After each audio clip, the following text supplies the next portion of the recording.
Xitoy hukumatining qonxo'r raisi Shi Jinping Janubiy Afrikadagi ziyoratini oyoqlashtirgandan keyin Sharq Turkistonning Urumchi shahrida ziyoratda bo'ldi.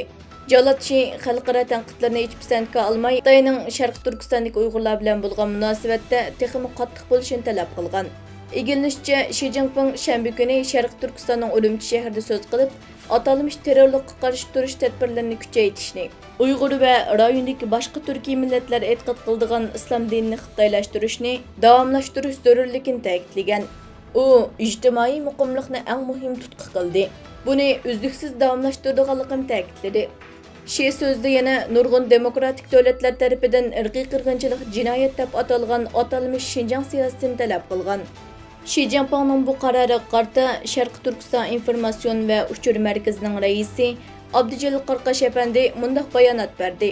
Xitoy kommunistlarining diktator raisi Shi Jinping, "Sen 10 yildan beri islom dinini xitoylashtirib bo'lding. Hozir Sharq Turkistonda salom so'zimi qo'llanilmaydi.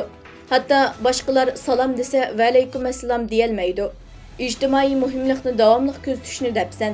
Ikki odam bir-biri bilan xotirjam salomlasholmasa, nima ijtimoiylik bo'lsin?"